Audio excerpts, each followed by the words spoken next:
Kami mengerti banyak hal. Kami paham arti panggilan. Engkaulah penjunan kami. Mari sikap hatimu dan biarkan Allah berbicara bagimu hari ini.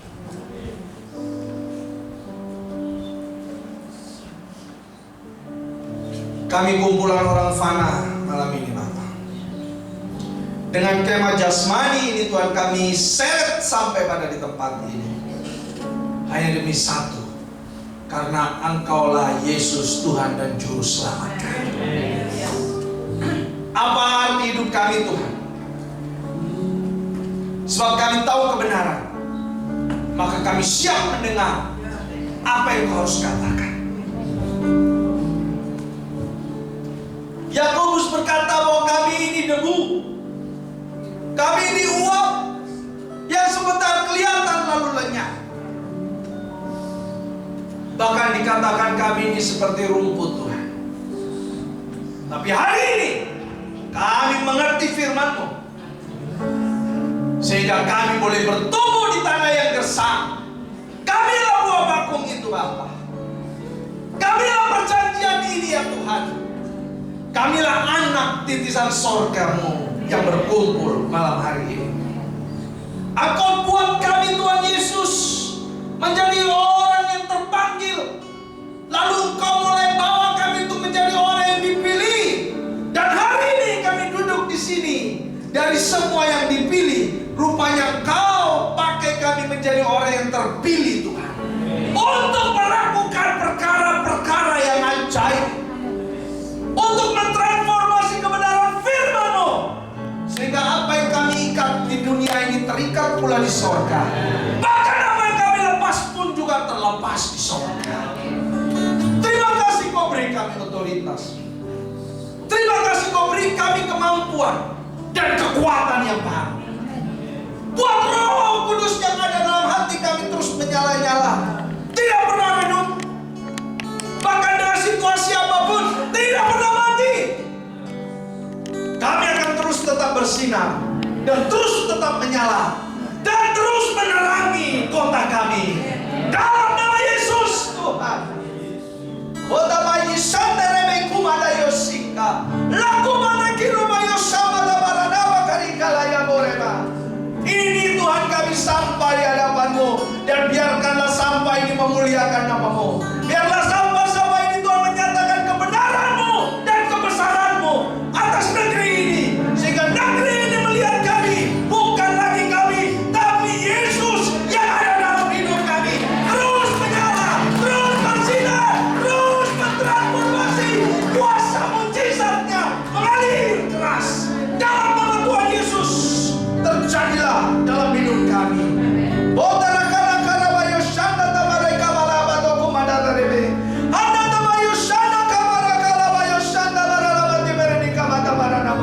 Mari saudaraku bangkit berdiri.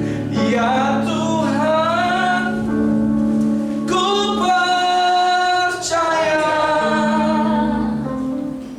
aku percaya. Lewati lembah air mata, lewati lembah air mata. Katakan, aku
bertambah-tambahlah hebat.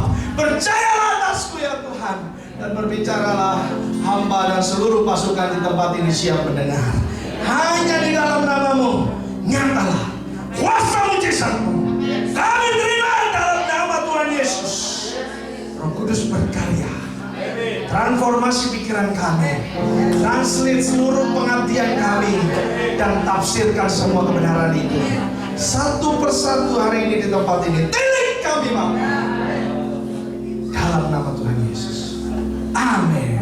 Silakan duduk Bapak Ibu saudara-saudari. Katakan kanan kirimu, lihat mukanya. Oh, saya senang kamu ada di sini. Coba sambil senyum. Kalau yang nggak senyum berarti itu musuh yang di sebelah. Hi, kamu lagi. Harus senyum. Saya senang kamu ada di sini. Ayo, 2, 3. Saya senang kamu ada di sini. Haleluya. Yang bersuka katakan amin. Puji Tuhan. Ya. Karena hari ini saya dengar memang ini hamba-hamba Tuhan. Jadi saya perlakukan bukan saya di hadapan jemaat yang tidak bertumbuh dan berbuah. Karena saya melihat saudara semua ini sudah bertumbuh dan berbuah. Ya, tinggal sekarang saya bagaimana buah itu tetap bersih, karena harus dibersihkan. Buah itu tetap manis, betul? Bagi petani-petani buah di sini pasti tahu bagaimana merawat buah-buahan, ya kan? Apalagi kalau mangga yang sedang berbunga, itu segera ditutup supaya waktu angin meniup dan menerpa, bunga itu tidak gugur, ya kan? Sehingga bunga itu menjadi buah. Jadi tidak bisa sembarangan. Orang yang berbuah juga harus dirawat, harus dijaga, betul? Ya, maka oleh sebab itulah saya senang berada di sini. Ini perdana. Jadi karena saya perdana di persekutuan ini, dan saya berharap apa yang saya sampaikan ini sebuah visi, dan ini harus diterapkan di setiap gereja saudara, di setiap tempat di mana saudara, apalagi saudara ada perintisan-perintisan di sini. Ya, tadi saya ngobrol ada yang merintis di Ponorogo, ada perintis lagi di sana. Wah, saya sampai sedikit sharing dengan Bapak yang di belakang yang baru dari Ponorogo, ganti baju langsung ada di sini. Wah, luar biasa. Beri tepuk tangan dulu seorang hamba Tuhan ini. Ya. Saya yakin semua ini orang-orang hamba Tuhan semua misi-misi di sini. Mungkin saya belum mendengar satu-satu, tapi tadi Bapak yang di belakang saya cerita-cerita, ya saya ngobrol, wah luar biasa. Nah, dulu waktu saya TK, SD sampai SMP saya cerita sama beliau. Dulu saya ngilmu Pak, guru saya orang Ponorogo Pak. Bersyukur kalau Bapak bikin persekutuan di sana. Suatu saat saya pasti injak Ponorogo yang dulu pernah ngajarin saya ilmu putih. Nanti saya datang ke sana bawa ilmu di atas segala ilmu. Haleluya, amin. Ya, waktu saya sudah terima Yesus, akhirnya saya datang kembali ke guru saya. Guru saya dari jauh sudah menunggu saya. Wih, kenapa sudah tunggu saya Bapak? Ya, karena saya tahu kamu sudah percaya Yesus. Sekarang kamu ikut Yesus, jangan ikut mbah lagi. Serius ini. Akhirnya sudah, saya nggak pernah lagi ikut dia. Justru dia takut karena Yesus di atas Tuhan segala Tuhan. Amin. Haleluya ya. Tuhan memberkati Ponorogo, perintisan di mana-mana dari Carupan ini Immanuel selalu. Haleluya, amin. Hati saya sebenarnya ingin pelayanan di Jawa, tapi apalah daya, Tuhan panggil saya untuk ke Indonesia Timur. Ya, nah saya pelayanan di Indonesia Timur. Jadi Niko ini 1 tahun 3 kali harus ke Ambon, harus ke Papua, dan balik Surabaya. Kenapa harus balik Surabaya? Karena istri dan anak di Surabaya. Saya sudah janji sama istri saya, kalau anak nanti sudah kuliah, tinggalkan Surabaya, kita balik lagi ke Indonesia Timur. Karena kita sudah dari awal sejak menikah, saya sudah komitmen. Kalau anak-anak sekolah, saya langsung sekolahkan dari PG, TK itu di Surabaya. Memang saya sudah komitmen itu. Tapi sekarang saya sudah komitmen lagi. Kalau sudah selesai mereka sejak di bangku kuliah, saya tinggalkan mereka, saya balik lagi ke ladang misi. Jadi untuk sementara saya harus 3 kali bolak-balik. Jadi kalau tetangga rumah saya melihat saya itu Papua sama Surabaya ini kayak halaman rumah ke dapur katanya. Dengar-dengar lu sudah di Papua, dengar-dengar lu sudah ada lagi di Surabaya. Begitulah Tuhan bekerja. Amin. Orang bilang katanya Papua jauh, dekat saudara. ya, dekat ya. Naik pesawat 3 jam sama Surabaya Caruban, dekat ya toh. Kalau pesawatnya langsung, kalau transit ya itu capek, bisa 1 harian gitu ya. Begitu. Oke. Saya sharing satu dulu ya. Ya, saya mau kasih tahu teman-teman karena kita di sini dulu pernah bikin di Caruban, sampai melayani di Caruban bisa angkat tangannya supaya saya bisa melihat. Yang kemarin Racing Generation di Caruban, angkat tangan. Yang di retreat ya begitu. Cuma beberapa orang saya bisa hitung ya. Yang lainnya ya ikut ya. Nah yang lain tidak ikut ya. Tidak apa-apa. Saya cerita. Kalau saudara ketemu saya berarti saya sudah 2 kali. Tapi untuk di persekutuan ini baru 1 kali ya. Yang ikut retreat berarti sudah ketemu saya 2 kali. Jangan bosan ya. Karena nanti kalau bosan nggak ada yang ketiga. Saya cerita tentang di Ambon. Saya bergerak dalam komunitas teman-teman, termasuk Pak Heru, termasuk semua yang kemarin ya. Tiba-tiba saya tergerak, kalau saya tidak membuka panti, malas lah. Cuman saya ini capek saudara. Khotbah seminar mulai dari umur saya 20 tahun, 19 tahun lah. Ya, tapi tidak menunjukkan pada yang lebih spesifik. Ya. Akhirnya muncullah kerinduan saya untuk buat panti anak batal aborsi. Akhirnya kita sepakat sama teman-teman. Akhirnya kita singgah di Ambon dan Manokwari. Rupanya yang paling luar biasa hancur itu Ambon, di mana kami melihat kasus bapak dengan anak ya hamil ya. Alasannya kenapa? Istri nggak mau melayani. Akhirnya bapak cari anak sebagai pelampiasan. Itu terjadi di Ambon, itu terjadi. Jangan saudara pikir di Indonesia Timur itu kota Injil, orang Kristen banyak, lebih bejat.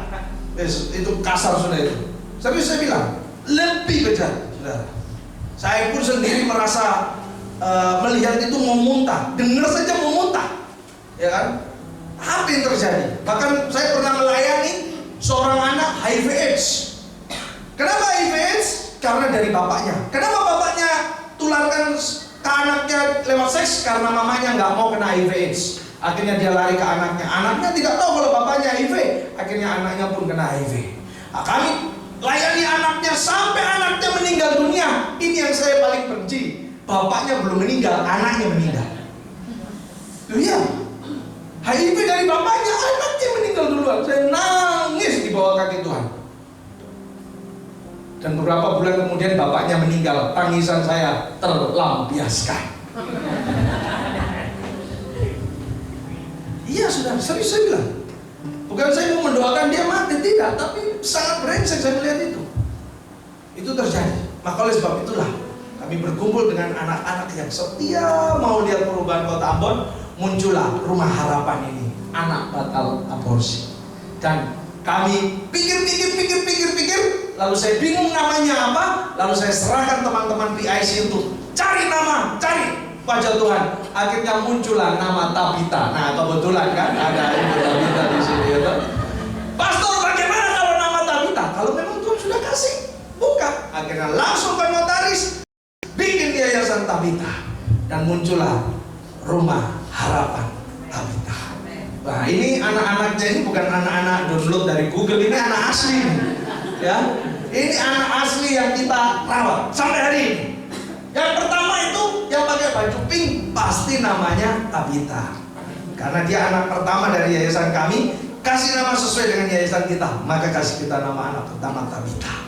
Misi kami untuk Tabita supaya besok jadi dokter dan jadi hamba Tuhan, supaya dia bisa melihat yayasan ini ke depan untuk merawat yayasan ini dan dia meregenerasikan. Kami sudah punya generasi.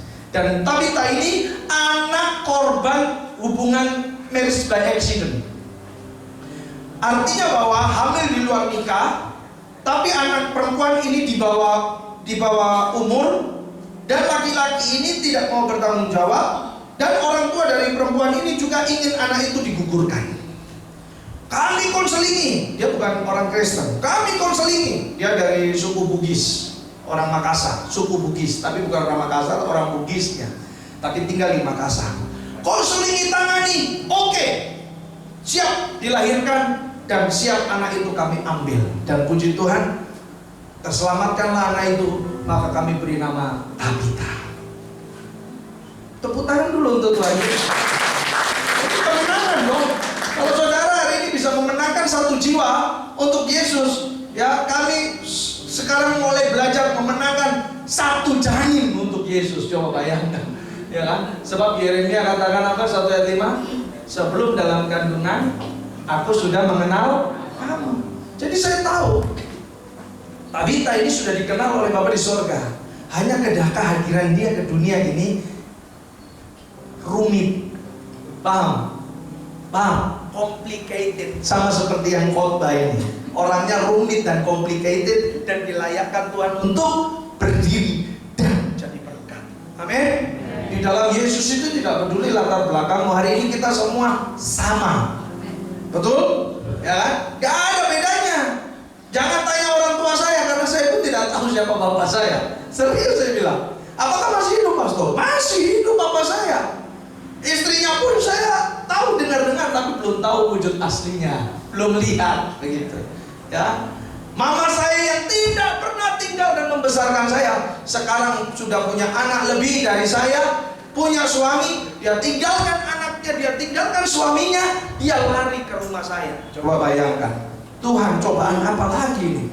Mama sudah dari kecil tidak pernah rawat saya, sekarang Tuhan uji saya untuk saya harus merawat mama saya sendiri.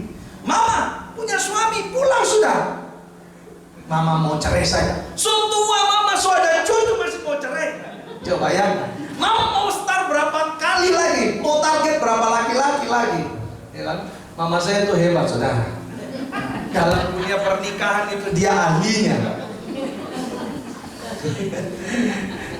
Padahal Kristen, ya kan? Sampai suaminya yang terbaru ini, yang terakhir ya, yang sekarang ini bilang, aduh, mama kamu itu sulit sekali untuk harus dinasehati. Mama kamu itu seperti kutu loncat. Dalam hati saya, sudah tahu kutu loncat, kenapa dulu mau nikahi? Ya kan? Sudah nikahi, punya 3 anak lagi, iya toh? Harusnya sama-sama semua harus dijalani bersama. Cuman karena mama saya terus dalam berproses, ya sudah, mama duduklah dengan kita, ya kan? Hari ini karena Imlek, mama pulang ke Jakarta. Katanya kalau di Jakarta amplopnya mama lebih banyak. Oh ya pulang sudah. Nanti kalau amplop so habis, putuk-putuk datang ke Surabaya lagi, tinggal dengan anak mantunya, ya kan? Karena saya kan 3 bulan harus jalan gitu ya. Kadang saya suka update. Nah, makanya istri saya ngomong apa, saya dukung. Semakin saya mendukung istri saya, semakin mama saya diizinkan tinggal selama-lamanya. Mama kamu ini begini. Sudah saya dukung, belikan tiket pulang, nanti saya usir. Akhirnya juga tidak diusir juga. Tambah sayang, ya toh. Begitu sudah, ya. Jadi justru saya melihat mujizat, toh. Karena istri saya ini tidak pernah mau tinggal dengan mamanya, mama yang pelihara saya, ya, yang besarkan saya itu kalau orang timur bilang mama piara, toh. Dengan mama nggak pernah mau tinggal, tapi sekarang mau tinggal sama, bahkan sekarang dirindukan. Mama kamu tidak pernah kotak, nggak pernah. Kapan mau balik? Emang kenapa kamu nanya-nanya? Enggak, nanya aja. Sebenarnya dia kangen itu, ya, toh. Ya sudah, ya. Lalu yang berikutnya, yang namanya Ruth. Nah ini yang pakai baju biru. Namanya Ruth, ini bukan anak Tuhan juga. Kalau Ruth ini kisahnya luar biasa, saudara. Kalau dulu saya nggak bisa cerita, sekarang punya anak saya bisa cerita, gitu. Nah Ruth ini hobi mamanya itu hobi minuman keras, mabuk-mabuk lah. Mamanya hobi, sudah tahu toh. Kalau mabuk-mabuk berarti tempat-tempat nongkrongnya di mana kan, teman-teman pasti sudah tahu, ya kan? Jalan ke sana. Minuman. Singkat cerita, saudara, dia bingung. Kenapa kok 2 bulan ini dia tidak mendapat haid, tidak mendapat mens? Dia bingung. Dia larilah ke dokter. Dia cerita dulu ke orang tuanya dulu. Jangan kamu hamil, periksa dulu. Akhirnya diperiksa, betul hamil. Papanya marah. Karena kenapa? Waktu papanya tanya, siapa yang mengambil kamu? Dia jawab, waktu itu saya mabuk, Pak. Dan laki-lakinya lebih dari satu. Jadi saya tidak tahu ini anaknya siapa. Lebih marah lagi bapaknya. Mandikan aborsi. Ketemulah kita ngobrol, kita kuatkan, kita kasih. Bukan anak Tuhan juga, bukan Kristen juga. Dan puji Tuhan, dia mau lahirkan. Anak itu kita ambil. Dan kita beri nama Ruth. Jadi kadang mamanya 1 bulan 1 kali kunjungi yayasan untuk netein saudara. Ya, tapi kebanyakan nggak datangnya. Tapi kalau datang, saya senang. Ya, anak. Karena memang tujuan kami sebenarnya tidak mau memisahkan dia dengan orang tua. Tujuan kami mau mengembalikan. Ya kan? Cuman kami inilah jadi perwakilan Tuhan buat mereka. Jadi Ruth sampai sekarang masih tinggal dengan kami. Karena nenek kakeknya belum mau menerima, sebab anak itu tidak diketahui bapaknya yang mana. Karena gak ada yang mau bertanggung jawab. Begitu ya. Jadi karena kondisi dia mabuk, dia bingung. Ini bapaknya yang mana? Begitulah keadaan Ruth ini, saudara. Tapi yang saya tahu, Tuhan sudah mengenal mereka. Tepuk tangan dulu buat nama Tuhan. Haleluya. Jadi Rising Generation itu kami bukan hanya asal ngomong dan khotbah. Kami mau melakukan. Terus saya suatu saat nanti Caruban ini kalau ada orang yang punya terbeban, pasti juga ada nanti yayasan anak batal aborsi. Iya toh, kerja sama dengan pemerintah langsung. Wah, ini anak di bawah umur, ya kan? Dan yang ketiga, saya cerita lagi. Namanya ini yang pakai baju Mickey Mouse, laki-laki. Namanya Apple. Waktu kita adopsi, kita ambil, saya rubah namanya dari orang tuanya jadi Sam, Samuel. Apa nama Apple? Gak ada, Samuel. Pokoknya yang ada di kita itu saya sudah bilang sama teman-teman, tidak boleh nama awam, harus nama Alkitab semua. Itu. Nah, namanya Samuel, Sam panggilannya. Sam ini unik, lain dari yang lain. Dia ini dirawat oleh mamanya. Tapi suaminya selalu pukul anak ini dan pukul istrinya. Jadi KDRT-nya double plus anaknya disikat sama bapaknya. Tiap bapaknya pulang kerja, selalu smackdown terjadi. Pokoknya dari ronde 1 sampai ronde berapapun tidak pernah siapa yang menang, siapa yang kalah. Jadi setiap hari mamanya sama anaknya ini ke jalan-jalan untuk mencari makan. Jadi meminta-minta. Minta.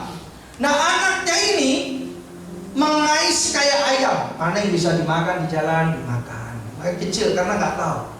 Mamanya sudah nggak peduli anaknya keleleran. Singkat cerita, mamanya ini sudah tidak kuat, mengalami KDRT. Tiap hari dipukul, satu hari bisa 3 kali, 4 kali dipukul. Dan akhirnya setelah suaminya papanya Sam ini tidur, maka disitulah mamanya Sam beraksi. Dia mengambil pisau dapur dan dia mengiris lehernya sampai hampir putus. Ini kisah nyata. Dan akhirnya Sam kita ambil. Karena anak ini nggak bisa dirawat sama siapapun, sama keluarga nggak mungkin, dari perempuan dari laki-laki. Ya, kita ambil. Lalu mama ini divonis 15 tahun. Lalu anak itu kita adopsi. Dan teman-teman 1 bulan sekali kunjungi mamanya agar Sam sama mamanya terus berhubungan di lapas. Jadi begitu kisahnya. Jadi rupanya Tuhan percayakan kita bukan anak batal aborsi saja, tapi anak-anak yang model begini kami juga ambil. Ya. Lalu berikutnya ada di dalam janin. 3 bulan ini dia melahirkan. Anak di bawah umur diperkosa oleh seorang oknum polisi yang sudah punya istri. Anak itu di bawah umur, maka anak itu kami dampingi sampai polisi itu jadi tersangka dan divonis dan masuk penjara. Ya otomatis dipecat. Lalu anak ini tidak diterima oleh orang tuanya sebab orang tuanya juga polisi. Dia menganggap anak ini kurang ajar, durhaka, nggak mau dengar-dengaran orang tua dan sebagainya. Tambah dikutuki, tambah dikatai, tambah diusir. Akhirnya 2 pilihan, kau pilih janin atau pilih kamu pulang. Akhirnya kami konselingi anak itu, dan anak itu kuat, masih umur di bawah umur, dan anak itu bilang, kami lahirkan kakak. Oke, kalau kamu melahirkan kami akan dampingi, kami akan jaga kamu sampai persalinan, dan anak itu kami ambil, lalu kamu kembali ke orang tua. Dan kami terus pendekatan kepada mama papanya agar mama papanya jangan membenci anaknya. Kira-kira begitu. Nah, jadi itu anak itu sedikit lagi, 3 bulan lagi. Nanti namanya siapa? Nanti undang saya, nanti saya kenalkan lagi namanya ya. Tapi latar belakang anak itu sudah, yaitu diperkosa oleh seorang oknum polisi, dan polisi itu sudah beristri dan juga sudah punya pangkat bagus. Tapi apa daya, mungkin melihat anak umur 16 tahun lebih menggoda daripada pangkatnya dan istrinya di rumah, maka setan bekerja di situ. Sekarang ngeri saudara. Semakin ke timur Tuhan mau pakai, semakin di timur pula lah dosa aneh-aneh terjadi. Betul? Akhir zaman kan terjadi jikalau yang ujung bumi Papua itu turun ke barat untuk membawa Injil, betul? Ya kan? Kalau saudara melihat orang keriting keripu bawa Injil khotbah di depan saudara, itu tanda akhir zaman terjadi. Tapi selama rambut lurus ini yang masih khotbah di depan saudara, berarti belum. Tenang, bisa berbuah, bisa bertumbuh, terus memuridkan. Amin. Haleluya. Ya. Sekarang kita nonton film dulu ya, supaya kita nggak tegang, ya toh. Jadi dalam persekutuan saya selalu khotbah itu suka yang tegang-tegang. Khotbah saya sekarang saya lebih soft ya, lebih menarik. Jadi tahun ini setiap saya mau menyampaikan kebenaran harus ada nontonnya dulu ya, supaya cair. Oke, yang di belakang bisa kelihatan? Bisa? Mata-matanya masih oke, Jos? Puji Tuhan. Oke, silakan diputar. Mungkin di depan ini bisa dimatikan juga boleh. Oke.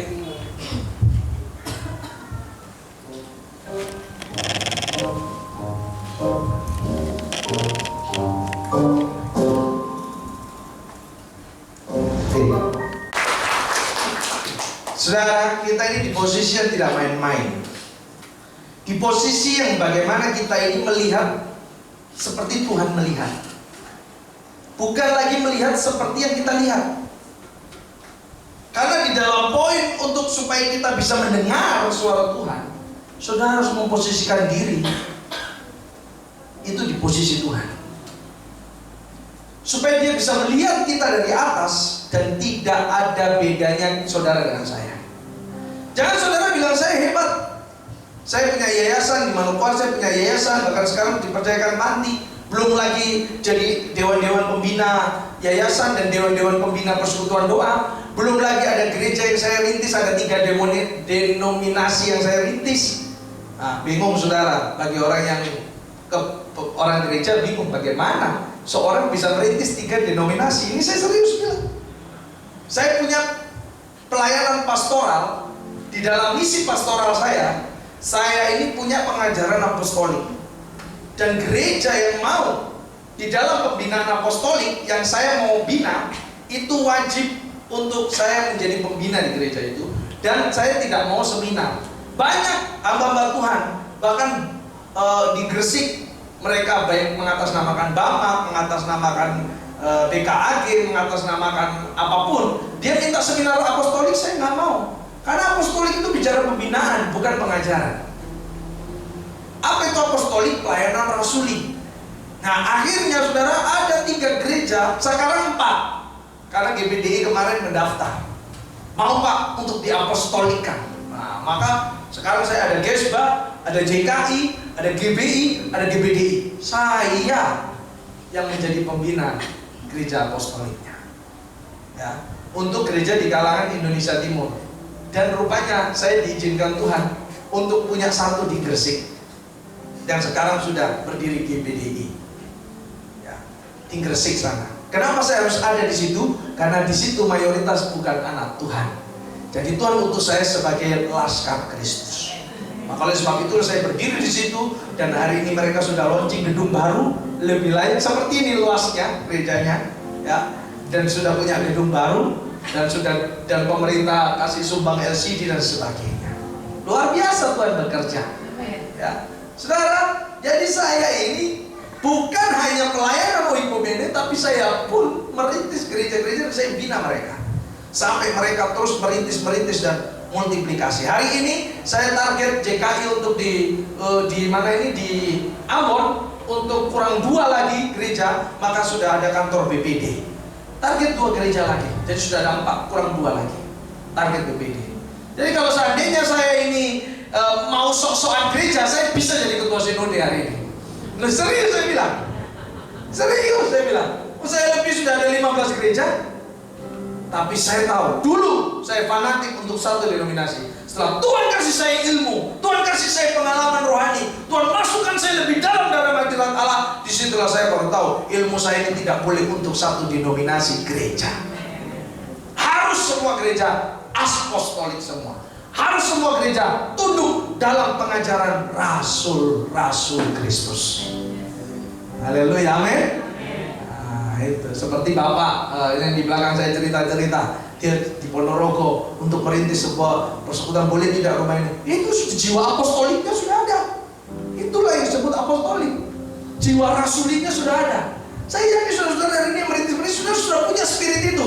Coba spirit itu saudara temukan saya. Saya kasih 5 materi saja, pasti saudara akan jatuh cinta sama saya.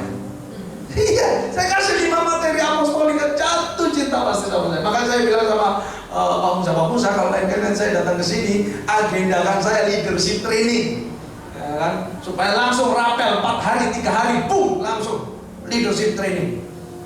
Kalau gereja yang mau belajar apostolik, duduk di sini, boom, saya akan ajarin apostolik. Kita harus punya level sampai menjadi seorang murid. Amin. Yang dikategorikan murid itu dia tumbuhnya dan buahnya tetap. Kan kita di firman Tuhan katakan harus berbuah dan buahnya tetap. Itu berarti kita harus jadi murid. Tempatkan dirimu menjadi murid, bukan lagi pengikut. Setuju, amin? Kalau jadi murid, nggak ada yang horor kanan kirimu, itu semua ladang untuk kau harus kerjakan. Karena pada dasarnya dari sejak awal Yesus datang ke dunia sudah berkata, dan firman ini tetap. PPT saya munculkan. Apa kata firman? Kita baca, lihat firmannya di PPT saya.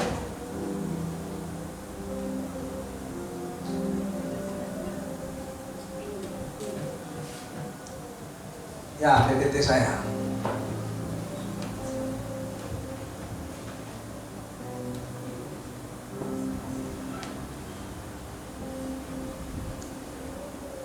Kita baca Lukas 10 ayat 2 sampai 3, ya.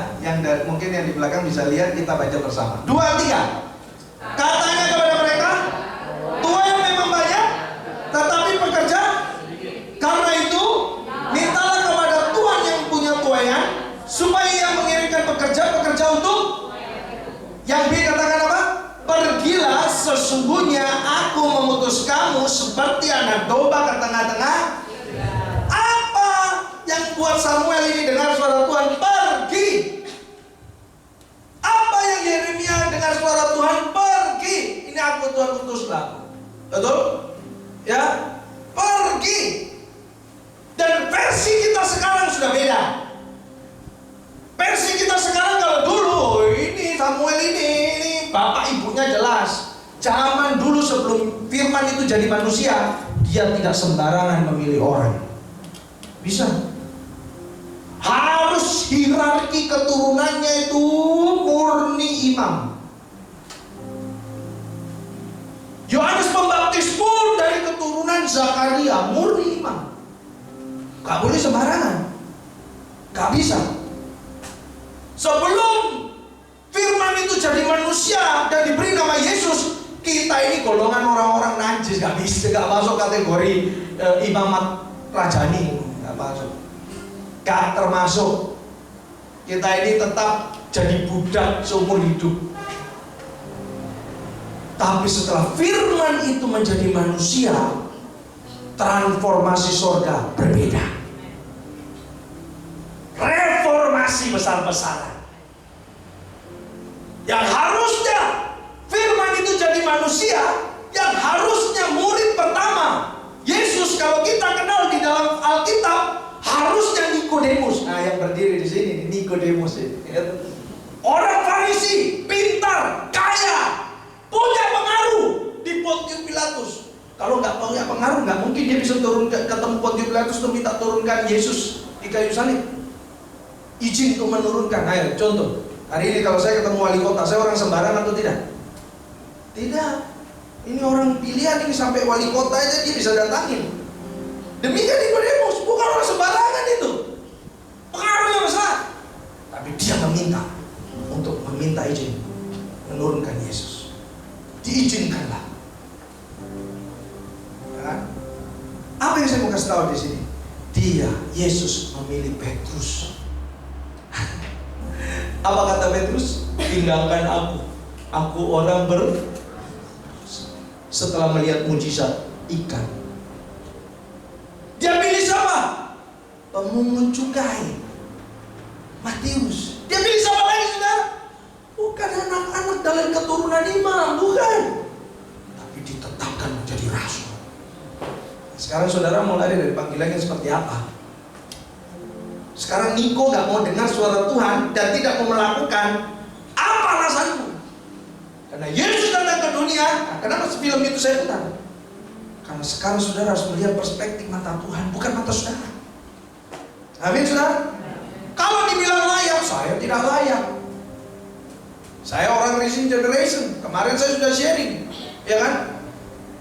Mama saya menikah lebih dari 1 kali. Wah, itu katanya tim saya, kalau kamu pertama pakai metode itu, Niko, aduh, semua orang saya pun mendengar luar biasa. Mama saya menikah, hamil, punya anak laki-laki. Lalu cerai, menikah lagi, punya anak. Nah, saya langsung ajak anak-anak, ayo tebak, anak kedua laki-laki apa perempuan? Jawabnya perempuan. Iya, betul.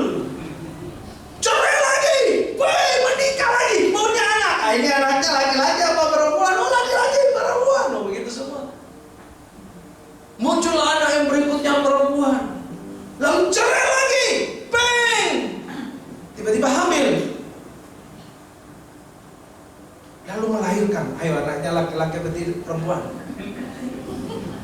Lalu satu orang yang menebak, yang di depan laki-laki. Iya, betul. Ini bukan karena menikah. Tiba-tiba hamil, lahir. Lalu tinggalkan. Masih merah merona, ditinggalkanlah. Sekarang menyesal karena yang paling ganteng ini.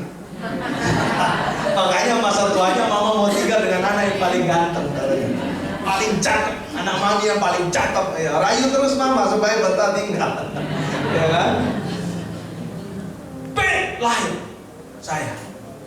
Lalu dapatlah pujaan, menikah, laki-laki, dan punya anak 3. Jadi rupanya saya punya saudara-saudara itu statusnya nikah semua. Hanya satu sabiji dia tidak dinikahi. Tapi justru yang dipakai Tuhan. Haleluya, amin. Amin, saudara. Justru semua kakak saya, cici saya, koko saya, adik-adik saya, kalau bicara masalah kebenaran firman apapun, tanya Niko. Ya. Tanya kakak Niko, tanya Niko. Bahkan keluarga saya pun semua baptis karena saya penginjil pergi baptis. Jadi saudara, Tuhan tidak peduli latar belakang kita. Gak peduli lu lahir di tempat yang seperti apa. Gak peduli prosesmu bagaimana kau hadir. Setelah kau melihat dan menempatkan mata Tuhan di mata saudara, engkau mau memberikan dirimu untuk dipimpin olehnya, Dia akan memakaimu lebih dari yang kau kira. Amin, saudara. Begini-begini juga punya 5 stand kedai minuman teh. Begini-begini juga punya daging ayam potong. Jadi saudara hari ini jualan daging ayam, saya pintar, daging ayam potong pintar saya potong. Sampai potong dadu segini-segini saya bisa. Ya kan? Potong bumbu RW, Pak. Oh iya, mari. Saya potong. Tahu-tahu potong bumbu RW dari dagingnya segini-segini ayamnya. Ayo, mana ada tukang potong ayam mau potong kaki sampai segini-segini? Gak ada yang mau, saya saja yang mau. Ada tekniknya itu cara potongnya. Ya kan, namanya potongan dadu. Jadi pesan itu segini aja. Ya kan? Dan hari ini dipercayakan lagi untuk buka showroom. Ada investor. Saya tanam sekian ratus juta, Bapak siap mau buka showroom? Oh siap, bulan 3 saya mau cek pasar di showroom. Bagaimana? Haleluya. Amin. Amin. Kalau Tuhan pakai saudara, Dia benci melihat saudara jago di satu bidang. Waktu engkau memposisikan dirimu di pikiran Tuhan, maka Dia akan memakaimu unlimited. Anak Tuhan harus kaya skill. Apalagi mohon maaf, kita kan gereja otonom, gereja Pantekosta, bebas. Mau hamba Tuhan mau jadi pengusaha kah, mau hamba Tuhan ASN kah, mau hamba Tuhan polisi tadi, bebas. Kan memang ada gereja yang tidak boleh, gitu. Tapi kalau yang di saya boleh, bebas, ya kan? Nah, mungkin kalau saudara di posisi-posisi saya, kenapa saudara harus jadi satu bidang? Jadilah berkat di seluruh lini, amin. Karena Tuhan berbicara itu lewat banyak hal. Serius saudara. Jadi hal ini yang saya mau tekankan. Film tadi menekankan seberapa besar dosamu, itu bukan cara Tuhan berbicara padamu. Justru saya keadaan berdosa, Tuhan hadir. Haleluya, amin. Keadaan saya yang tidak berguna, Tuhan hadir. Tuhan jamah saya, Tuhan pulihkan saya, bahkan Tuhan panggil saya dan ditetapkan jadi nabi bagi bangsa-bangsa. Haleluya. Itu karena semua Bapa di surga.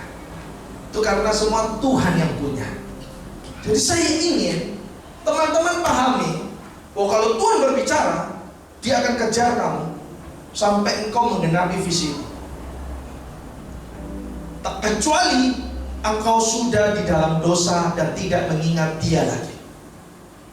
Paham maksudnya? Tapi selama engkau masih ada di kandung hayatmu dan engkau masih ingat Tuhan, terus kau dikejar akan visi dan kau harus selesaikan visi.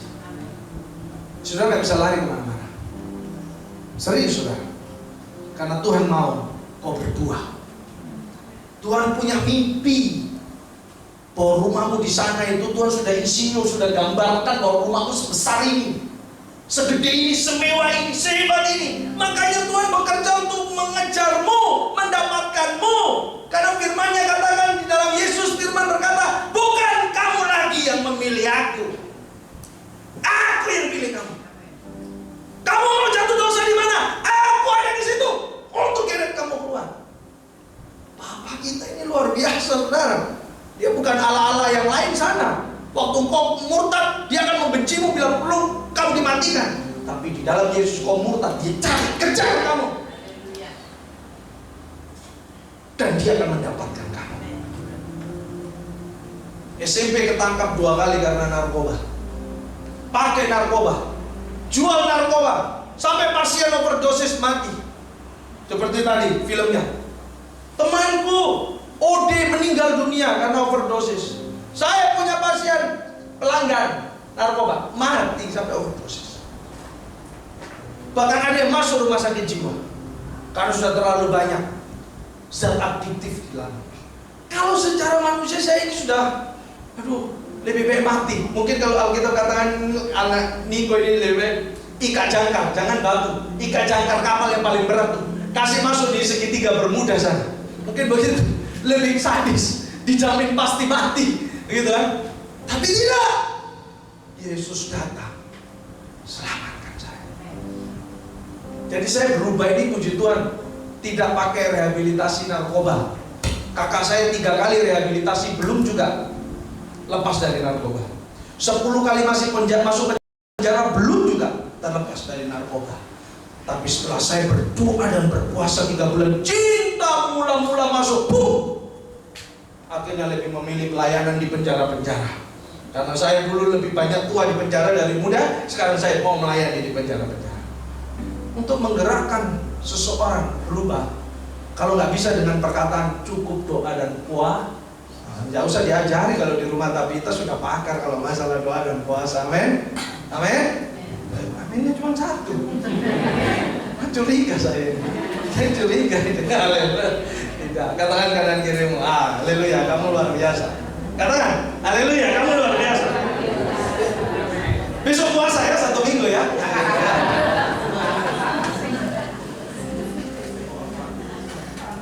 Jadi saudara, hari ini kalau orang yang seperti ini bisa Tuhan mau pakai sampai di Manokwari, sampai sekarang ini, itu berarti saudara pun harus lebih dahsyat Tuhan pakai, lebih hebat Tuhan kerjakan. Amin. Amin saudara. Bulan 3 ini saya langsung berangkat. Saya harus turun ke sana lagi. Ya, karena saya sudah rindu. Sebenarnya Februari ini saya mau berangkat. Cuma saya teringat agenda saya, ada di Caruban. Karena saya sudah tulis. Karena saya untuk ada di sini itu 2025 kemarin ngomongnya. Jadi saya sudah masukkan, ya kan? Ini bukan dadaan, ini sudah saya masukkan. Wah, saya harus berangkat, nggak bisa tidak. Dan puji Tuhan saya dirindu-rindu. Saya juga rindu sama pelayan-pelayan Tuhan di Caruban, ya. Saya rindu sekali, ya. Apalagi sudah diingatkan, nggak kangen makan soto. Ya, saya bersyukur ini Tuama ini saudara saya, ini orang Minahasa. Ya, sama dengan saya, jadi saya panggil dia Tuama, ya. Oke, kita lihat yang B. Saya ingin saudara baca sekali lagi yang B, pergilah. 2-3. Pergilah, sesungguhnya aku mengutus kamu seperti anak domba ke tengah-tengah serigala. Ini kita saudara. Ini posisi saudara dan saya. Tuhan mengutus kita dalam hal ini. Tuhan membuat saudara ada di tengah-tengah serigala. Itu Tuhan yang katakan, bukan saya. Artinya kita harus tahu situasi ini. Kita harus sadar kondisi ini. Dan oleh sebab itu, next slide berikutnya, kita lihat, saudara, kembali. Lihat gambar ini dulu ya. Tanamkan di hatimu bahwa ada malaikat Tuhan dan ada domba di situ. Dan domba itu terantai dekat malaikat. Ya, pahami gambar ini ya. Karena inilah situasi kita. Setiap kita di sini, saya katakan ada malaikat surga. Amin. Jadi nggak usah pakai penglihatan lagi. Aku melihat ada malaikat di sebelah, nggak usah, nggak pakai itu. Sudah ada malaikat. Amin. Paham maksudnya? Nggak perlu saudara butuh nabi untuk mengatakan bahwa ada malaikat Tuhan dalam sebelah kanan kiri. Nggak perlu. Saya saja yang hari ini ngomong. Sudah ada malaikat. Nabi-nabi itu nggak perlu menjelaskan pakai tinggal dalam hadirat Allah, cuma bicara tentang malaikat. Sekarang sudah nggak zamannya malaikat. Roh Kudus, suara Tuhan, pribadi Tuhan, Allah itu wujud, kita bisa datangkan. 2-3 orang berkumpul, dia hadir. Saudara tadi tahu bahwa dia hadir. Bukan malaikat lagi. Kalau malaikat itu hukumnya sudah SOP gereja, 1 orang, 1 malaikat. Jadi ada malaikat. Ada malaikat. Saya pun sampai di sini ada malaikat. Saya tidak sendirian. Amin. Setuju saudara? Dan ketua bala tentaranya adalah Bapakku di sorga, Yesus Kristus. Haleluya. Amin. Ini paling penting kita harus pahami. Jadi semua yang duduk di sini, apapun ceritamu, apapun kecapeanmu, apapun latar belakangmu, karena ada atmosfer kerajaan sorga, yaitu malaikat itu sendiri yang ada dari surga, menjaga atmosfer itu untuk kita tetap mencintai Tuhan dan hadiratnya, sehingga Roh Kudus betah tinggal dalam tubuh kita yang fana ini. Roh Kudus sebenarnya nggak boleh tinggal dalam ini kembali ke tanah, nggak bisa, ini nggak kekal. Pribadi Allah harus tinggal sesuatu yang kekal, betul? Harus oleh ciptaannya sendiri, betul? Tapi tubuh kita ini kan fana. Apa yang membuat supaya terjaga atmosfer surga? Malaikat surga yang menjaga itu, agar kita tetap bisa memuliakan nama Tuhan. Sehingga waktu kita memuliakan nama Tuhan, apa kata firman? Waktu kau memuji, itu ada malaikat turun naik untuk mengantarkan sesembahanmu, itu dupa yang harum naik ke surga. Amin. Bukan bakar menyan, tapi worship, nyanyi. Seperti tadi lagu baru. Wah itu wangi betul itu kalau di surga itu. Nah, saya paling senang dengar lagu-lagu baru seperti ini, ciptaan fresh. Saya senang. Saya pun kadang saat itu sudah bosan nyanyi lagunya orang. Kadang saya suka nyanyi lagu-lagu sendiri, setelah itu saya lupa lagu itu. Padahal saya pikir enak. Saya nyanyi, kadang saya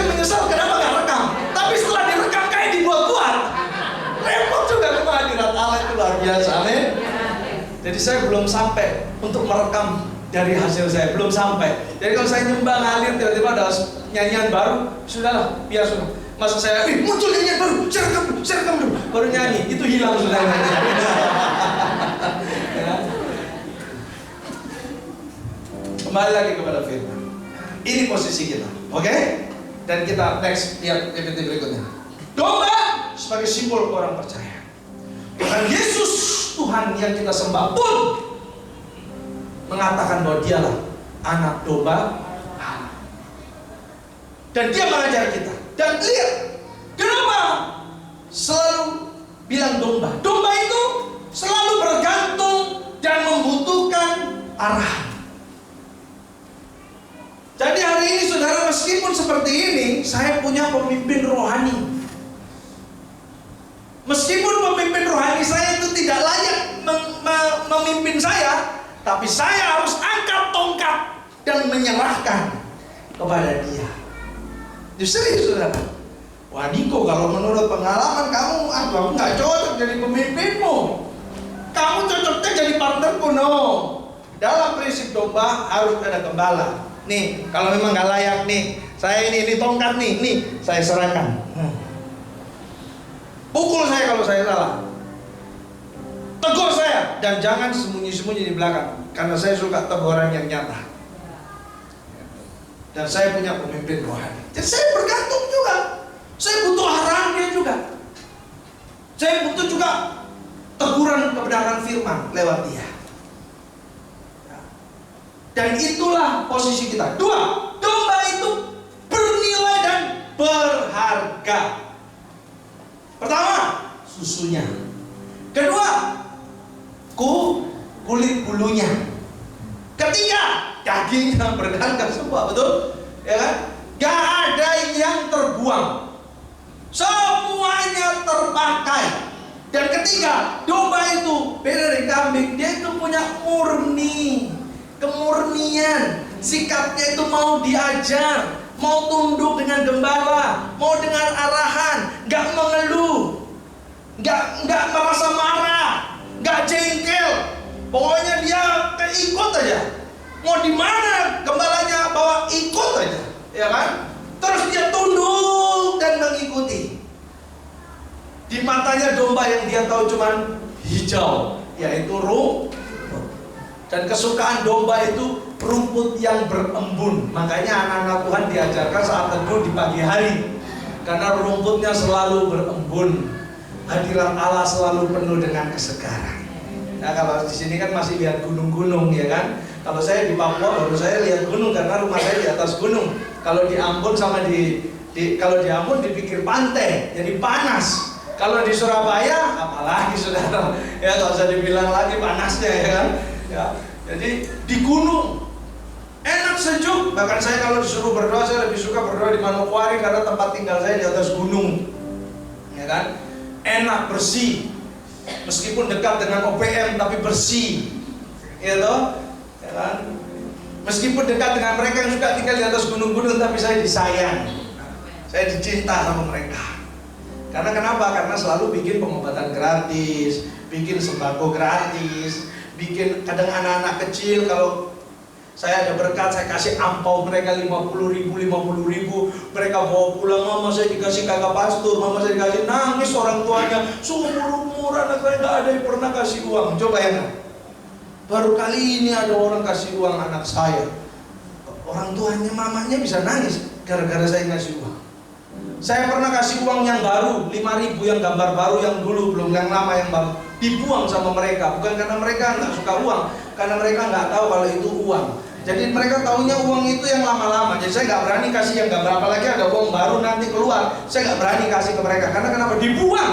Karena mereka kira itu bukan uang. Karena mereka taunya uang itu yang lama-lama itu. Jadi saya sudah pernah itu. Jadi saya kapok, nggak mau kasih uang yang terbaru. Nanti kalau Purbaya keluarkan uang baru, saya belum bisa pakai di sana. Karena pasti nanti dibuang sama mereka. Ya. Dan mereka nggak tahu itu uang, ya. Ini kondisi kita.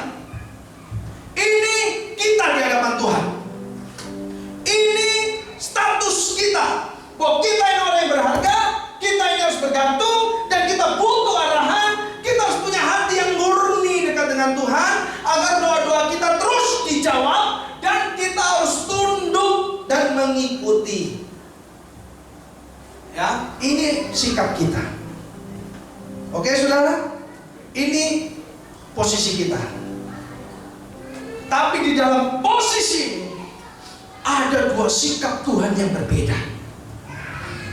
Ada dua sikap Tuhan yang kita harus pahami.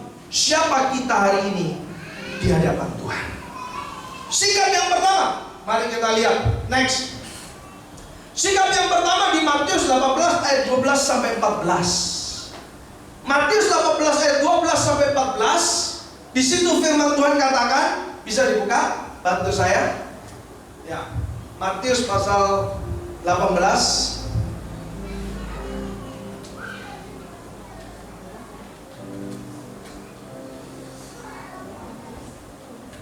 Bisa?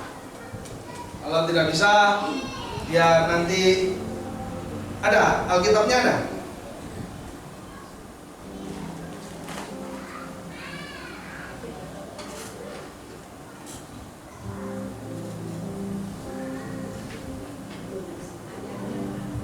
Matius pasal 18 ayat yang ke-12 sampai dengan ayat yang ke-14. Mari worship leader, bantu saya baca. Ya, bantu saya baca.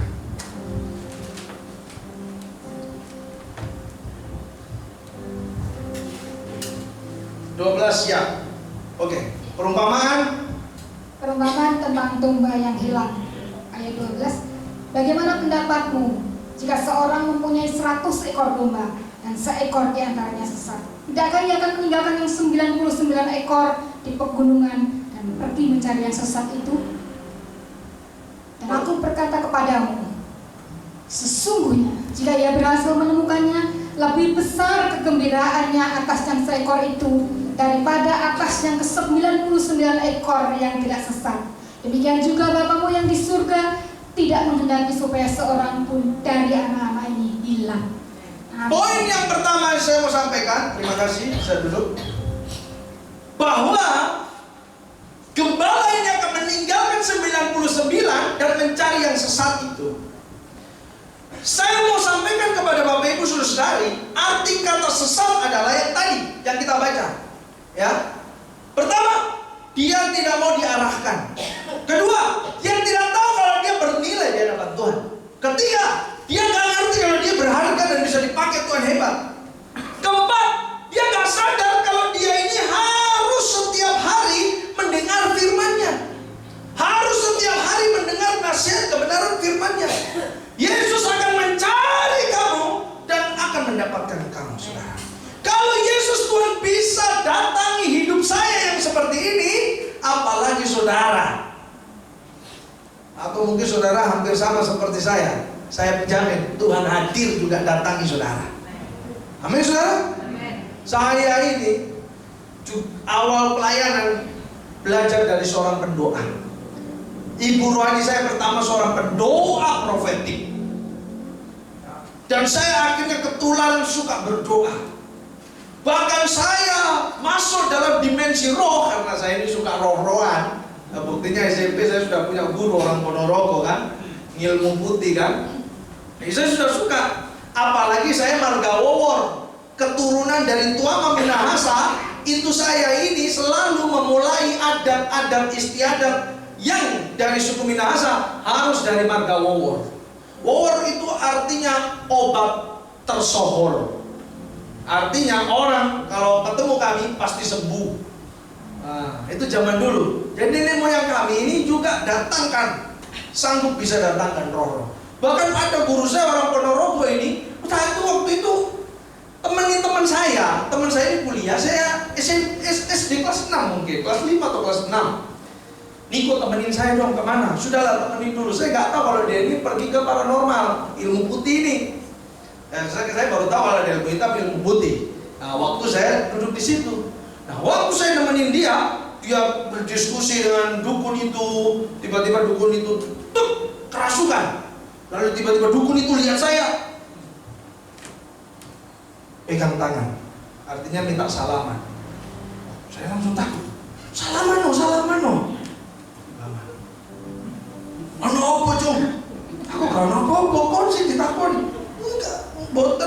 mboten napa-napa, Mbah. Kula mboten kenapa-kenapa, sing mboten niki, Mbah, mboten kula. Delok tanganku dilihat. Wah, cum iki awake apik. Oh, saya nggak ngerti bahasa Jawanya, tapi teman saya mengartikan bahwa gennya dia ini bagus, baunya bagus, aromanya mantep, semua roh bisa betah sama dia. Gitulah bahasanya kira-kira. Langsung, kon gelem tak angkat jadi cucuku. Saya langsung, oh, dia angkat jadi cucu. Aku wis gelem, nggih Mbak, kula gelem. Kasih pasir, kasih banyu, kasih mantra, kasih apa, wis sampai saya pasrah aja. Ini terjadi, saudara. Pas saya sudah oke, deal, maka 1 bulan sekali saya harus bikin tirakatan melekan. Jadi baik di rumah saya, baik di mana, semakin bagus, semakin istimewa katanya di tempat paling keramat, di tanggal dan waktu yang ditetapkan. Saya bilang, saya bayangkan itu SD SMP. Saya sudah harus melakukan ritual itu. Tapi karena saya sudah ngomong enggak, diangkat jadi cucu, mau nggak mau saya harus hadir. Kalau nggak, rumah saya itu kayak dilempar batu. Cuman saya saja yang mendengar untuk membangunkan saya. Mama saya, "Ma, ada orang yang lempar batu, tak? Kamu ini denger aneh-aneh aja." Gitu. Kalau nggak mau keluar, tiba-tiba keluarga saya itu yang diganggu. Tadi injak lah, entah apa yang dipecah di rumah ada sejarah mistik. Tapi kalau saya ikuti, rumah damai, tentrem. Akhirnya saya pun ikuti. Jadi singkat ceritanya, rupanya saya ini ya tadi saya bilang bahwa keturunan saya dari nenek moyang saya memang suka dari dulu hal seperti itu. Jadi kalau untuk mendatangkan ritual, itu suku kami Wawore di Minahasa itu yang hadirkan sampai sekarang ini. Tapi puji Tuhan, Roh Kudus masuk dalam hidup saya, mengubahkan hidup saya, sehingga dukun itu pun berkata, "Kamu ikut Yesus sana, gak usah ikut lagi, gak usah ikut Mbah lagi." Dan dari saat itulah Mbah itu langsung pindah rumah. Jadi saya nggak tahu lagi dia tinggal di mana, karena memang saya doa puasa kalau bisa Mbah itu bertobat. Padahal Mbah itu memilih untuk keluar dari rumah dan gak mau tinggal di kompleks saya lagi. Jadi saya gak tahu dia ada di mana. Tapi saya berharap dia di dalam Yesus. Amin. Saudara, saya mau tekankan di posisi ini. 99 yang ditinggalkan itu Tuhan pastikan dia sudah di dalam hadirat Allah dan dipenuhi oleh Roh Kudus. Jadi tidak mungkin dia keluar kandang. Tidak mungkin dia keluar dari atmosfer surga. Sehingga Yesus keluar cari lagi orang-orang yang seperti saya yang tersesat ini. Orang yang tersesat dia tidak tahu betapa kau bernilai, makanya dia hadir. Dia berikan saudara mujizat, dia berikan saudara kuasa, dia berikan saudara berkat. Saudara masih belum sadar juga, dia tunjukkan mujizat bahwa keluargamu diubahkan, hidupmu diubahkan, keuanganmu diubahkan. Masih juga kau tidak sadar, dia akan sertaimu waktu mendapat celaka kau tidak terluka. Waktu kau jatuh kau tidak patah tulang. Masih juga saudara tidak tahu bahwa Tuhan masih menyertaimu. Maka dia berimu visi, misi. Dia punya 1001 cara untuk kau harus kembali. Gitu yang Tuhan lakukan. Jadi kalau hari ini saudara stepnya di posisi Tuhan cari, hari ini saudara stepnya tuh sudah berikan segala macam. Bahkan kau mungkin pernah berikrar bernasar. Tuhan kalau begini aku akan begini. Padahal Tuhan sudah lakukan, kau belum juga melakukan apa yang kau katakan. Bertobatlah. Lakukanlah. Izinkanlah Tuhanmu Yesus mencari sesat yang lain seperti saudara dan saya. Jangan lagi dia bekerja untuk kita. Biarkan kita bekerja untuk dia. Karena firman Tuhan katakan, Tuhan banyak, pekerja sedikit. Itu loh PR-nya kita. Saya tahu PR saya di dalam dunia ini adalah menciptakan pekerja di ladang Tuhan sebanyak mungkin. Bahkan saya dari sejak 2002 sampai sekarang, biarkan Tuhan yang menghitung. Saya tidak mau hitung. Kalau saya hitung nanti saya cuplikan videonya, nanti saudara kira saya sombong lagi. Ya, sampai sekarang saya punya misi dan visi pribadi di mata Tuhan. Oh, saya harus lahirkan 15.000 murid Kristus yang militan. Terserah dia mau dari gereja mana, terserah dia lahirkan gereja mana, terserah dia jadi gembala di gereja mana, saya tidak peduli. Anak saya sudah ada yang jadi gembala di GKPMI, anak saya jadi gembala lagi di Sinodus, terserah. Yang pasti visi saya di mata Tuhan 15.000 murid. Nanti saya pulang, nanti Tuhan sendiri yang presentasikan sudah sampai 15 atau belum. Kalau belum, Tuhan jangan panggil saya. Serius loh? Ya kan? Saya nggak mau hitung. Kalau saya hitung versi dunia, belum tentu di mata Tuhan itu. Kalau Tuhan saya hitung sudah 27.000 loh Tuhan. Oh iya, mari kita lihat. Yang 27.000 itu betul-betul murid atau tidak? Saya nggak mau. Biarkan Bapak di surga aku yang menghitung. Dari tahun 2002 sampai sekarang saya tetap bekerja di ladang Tuhan. Saya tahu 15.000 murid itu salah satunya juga ada di sini, salah duanya ada di sini, salah tiganya ada di sini. Serius. Tapi saya sharingkan ini. Pergi jadikan semua bangsa muridku. Tuhan, 15.000 murid saya akan lahirkan buat engkau. Dan biarkan kau sendiri yang menghitung, bukan saya. Sudah, itu saja tugas saya. Haleluya, amin. Karena saya tidak mau pujian dunia. Sebab saya sudah bilang, Tuhan biar kau semakin bertambah, saya semakin merosot, berkurang. Jadi saya nggak boleh kalkulasi hasil pelayanan saya. Tapi saya cukup sharingkan bagaimana Tuhan hari ini bekerja di kepercayaan yang Tuhan berikan. Itu saja yang saya sharingkan. Amin, saudara. Jangan lagi dia mencarimu, please. Hari ini kau bekerjalah di ladangnya. Cukup. Dan izinkan Tuhan mencari orang-orang yang sepertimu di luar sana lagi. Mungkin Tuhan akan bekerja lewat saudara. Dan dia bisa kembali dan menjadi pekerja di ladang Tuhan. Kita jadi pekerja bersama. Amin. Amin, saudara. Ini sikap Tuhan yang pertama. Dia akan kejar saudara dan dia akan dapati saudara. Saya katakan itu dengan iman. Karena saya pun siap memohon jika engkau tidak mau di dalam Yesus, tidak mau dalam panggilan Yesus. Saya siap memohon dan membasuh kakimu untuk kau kembali dalam panggilan Tuhan. Haleluya. Amin, saudara. Kitalah, katakan kanan kirimu, kitalah yang 99 itu. Katakan. Saya bukan yang satu loh ya, saya bukan yang satu ya. Katakan, saya bukan yang satu loh ya. Haleluya. Amin. Amin. Kita bukan golongan yang sesat. Amin. Kita golongan yang 99. Kita ada di dalam atmosfer kerajaan surga dan bekerja di ladang Tuhan. Katakan amin. Haleluya. Poin kedua. Lukas 15 ayat 11 sampai 32. Tapi saudara nggak usah buka, terlalu panjang. Buka yang ayat 32 saja. Saudara, tahu Lukas 15 ayat 11 ini? Apa kata firman? Firman Tuhan katakan apa? Perumpamaan anak yang sisu minta apa bungsu? Harta. Setelah dia minta harta, apa yang bungsu lakukan? Pergi foya-foya. Betul? Habis hartanya atau tidak? Habis. Setelah itu dia bekerja di mana?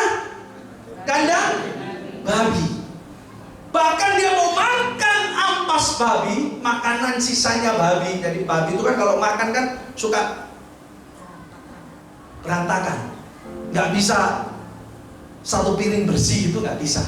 Pasti dia mau ambil yang berantakan itu karena rasa lapar yang sangat akut. Tapi karena tuannya melihat, Dila, jangan makan.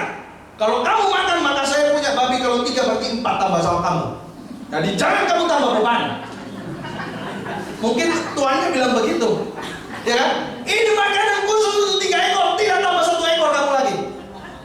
Jangan makan, kasih makan yang 3 ekor. Akhirnya dia sapu makanan yang sisa supaya babi itu makan bersih. Lalu apa yang teringat? Loh, ini ilustrasikan bayangan ini.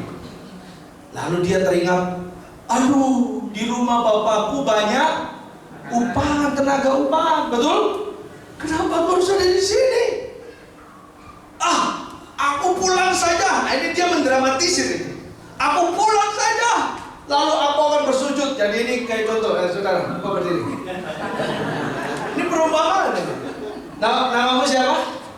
Nah, Otil, kamu saya panggil Bapak ya. Saya anak bungsu, oke? Oke, jelas ya? Kamu di sini, kamu di sini. Kamu di sini ada ke saya. Nah, begini ya. Kamu di sini ada ke saya. Ini saya si bungsu. Aku akan pulang ke hadapan Bapak. Setelah aku melihat Bapak dari jauh, aku lari. Lalu aku meminta maaf untuk Bapak, ampunilah aku. Aku orang berdosa terhadap Bapa dan terhadap sorga. Kan begitu firman-Nya, betul? Maka saya yakin Bapakku yang baik itu akan memelukku. Dan ini si bungsu ngomong lagi, dan aku memohon Bapa, jangan jadikan aku anak, jadikanlah aku tenaga upahanmu saja. Jikalau Bapa tidak mampu untuk menganggapku anak lagi. Jadi dia datang hanya meminta ampun dan memohon supaya dia diangkat jadi tenaga upahan. Pak Nil siap-siap. Bapak! Apa dong ya? Ya.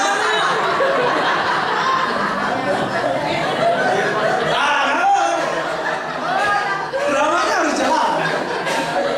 Bapak! Ya nak, ya nak, begitu. Deketin mic-nya, deketin. Bapak!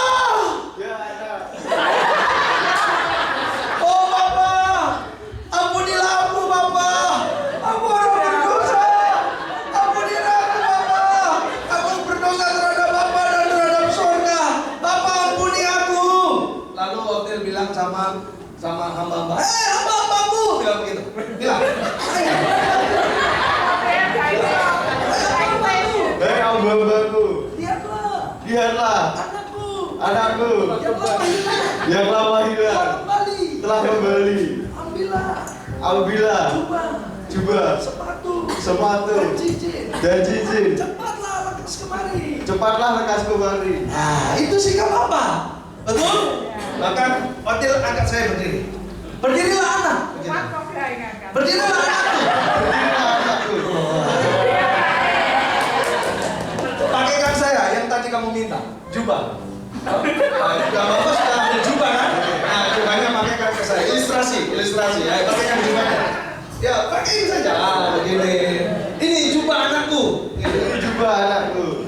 Lalu sepatu. Ini sepatu anakku. Pakailah. Lalu cincin. Tepuk tangan dulu, Mas.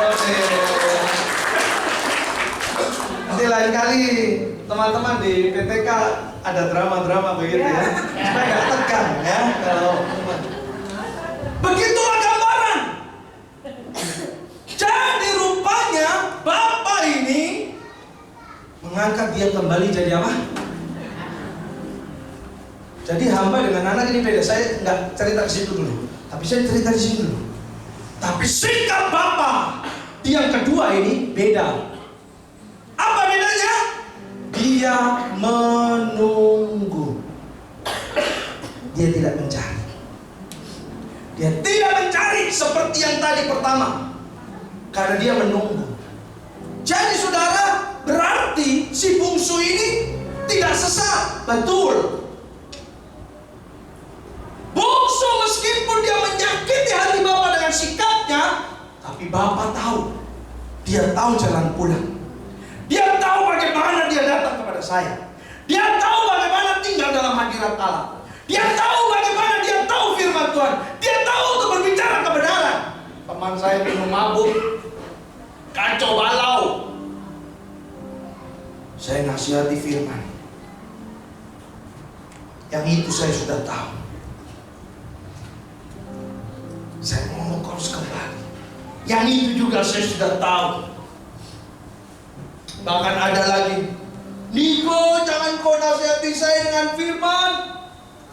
Tali pusar saya itu tidak dipotong dengan pisau, tapi dengan Alkitab. Jadi firman Tuhan sudah ada dalam hidup saya. Saudara saja dengar ketawa, apalagi saya mendengar.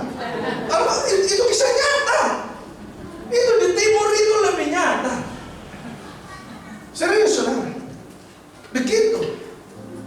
Bahkan Dan baru ini teman saya, seorang hamba Tuhan, dia masuk dalam agenda LGBT, hubungan sesama jenis, gereja pertobatan Pentakosta lagi, bahasa roh lagi. Waktu kita nasihati dia bahwa itu sikap yang salah, dia mengakui dia salah, dia mohon maaf. Tapi apa yang dia bilang? Tapi saya doakan orang rebah. Saya doakan jemaat saya yang mandul beberapa tahun pernikahan belum dikaruniai anak, saya doakan punya anak. Halo, ngeri loh. Yang kedua ini ngeri, alasanmu lebih ngeri. Kok mungkin bungsu melihat itu cuma cuplikan biasa, tapi secara rohani itu udah rusak di mata Bapak. Yang begini Bapak tidak akan cari, karena dia tahu jalan pulang. Dia tahu bagaimana dia datang kepadaku tanpa aku ajari dia. Dia tahu sikap itu. Doa yang kedua ini Tuhan tidak akan cari. Tapi apa kata firman yang terakhir? Lihat, kita patut bersukaria dan bergembira karena adikmu telah orang yang begini di mata Tuhan sudah dianggap mati. Ngeri nggak? Oh, sabar dulu, Pastor. Tadi kan Pastor Niko bilang temannya Pastor pendeta LGBT, temannya Pastor yang satu mabuk, tapi pelayan Tuhan. Kok gak mati? Saya mau beritahu, kenapa teman-teman saya itu tidak seperti yang di firman dikatakan mati. Saya mau beritahu, karena ada yang berharap dia berubah dan bertobat, ada yang mau berdoa buat dia. Kenapa anak ini pulang cuma dikasih jubah, cuma dikasih cincin, cuma dikasih mahkota? Di mana yang cuma dikasih sepatu? Di mana mahkotanya? Sebagai anak raja, di mana mahkotanya? Tuhan, mahkotanya mana? Dia anak raja. Lalu firman Tuhan keluar dari lubuk hati saya dan berfirman, yang bermahkota adalah mereka yang mendoakan bungsu pulang. Saudara, Yesus tidak lagi mengajari kasih kepada bungsu, tapi Yesus mengajari kasih kepada saudara untuk mendoakan si bungsu pulang. Jadi mahkota kita itu terukir pada orang yang bencekno kayak gini. Dia serius, setahun layani Tuhan, lalu Tuhan suruh saya doakan dia. Bencino nggak? Dia di dalam dosa ya. Teman saya LGBT, saya harus doakan dia. Benceno nggak? Jemaat masih 20, sekarang sudah 200, lalu dia berlakuan seperti itu. Benceno nggak kira-kira? Benceno. Tapi Tuhan katakan mau mahkota, doakan. Ngeri nggak? Itulah. Dan saya teringat kisah Abraham dan Lot. Betul? Saya langsung teringat kisah itu. Tiba-tiba saya dibawa 4.000 atau 5.000 tahun yang lalu. Lihat, oh Tuhan, andai kan sudah mau berada 10 orang, kok tetap aku mau menghanguskan? Oh tidak, Abraham. Abraham turun lihat. Oh mustahil kota ini 10 orang di dalam Tuhan. Balik lagi lah. Oh Tuhan, kalau 5. Aku pun tidak menghancurkannya Tuhan. Abraham turun lagi lihat 5. Hingga pada akhirnya dia tawar-menawar dan tidak bisa lah. Akhirnya apa yang terjadi? Tuhan, selamatkanlah saudara. Lot sudah Tuhan. Baik. Maka Tuhan kirim malaikat untuk selamatkan. Rupanya mahkota mereka yang mau tetap berdoa bagi saudara seiman. Haleluya, amin. Sampai dia tahu jalan pulang. Karena di mata Tuhan orang yang seperti ini sebenarnya sudah mati. Tapi apa kata firman? Ada mujizat dan menjadi hidup kembali. Ia telah hilang dan didapat kembali. Nah saya bilang ini sikap kedua ini jangan main-main. Makanya sikap kedua ini di Markus pasal terakhir dikatakan bukan orang yang berseru namaku Tuhan, Tuhan yang akan diselamatkan. Betul? Aku sudah melakukan banyak mujizat Tuhan. Tapi Yesus bilang kau pembuat jahatnya, aku tidak mengenalmu.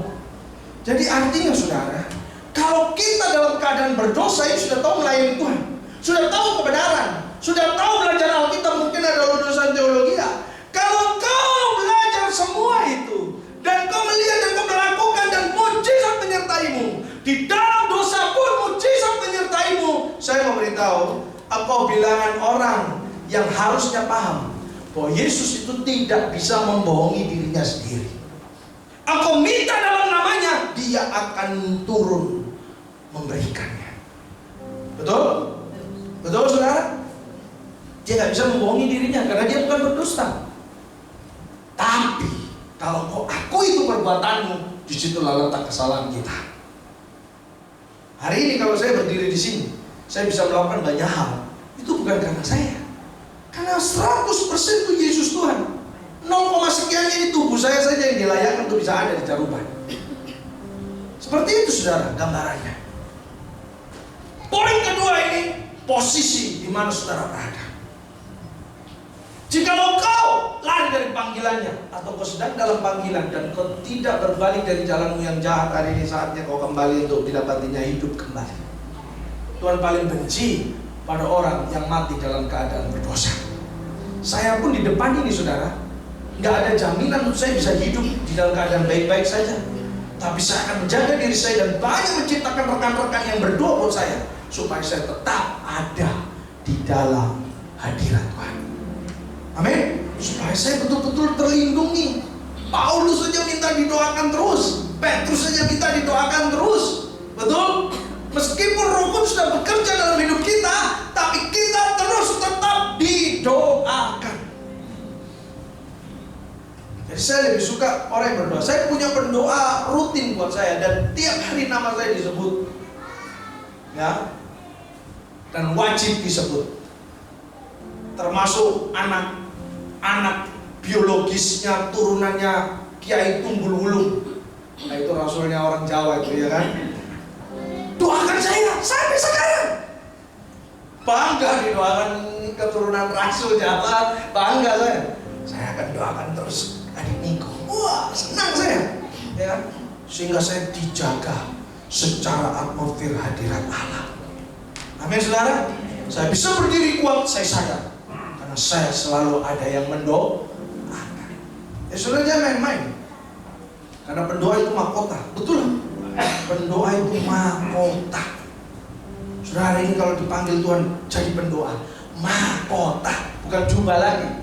Saudara, Raja Daud, meskipun dia telanjang memakai kolor menari-nari, tapi kalau dia bermahkota, siapa yang mau ganggu dia?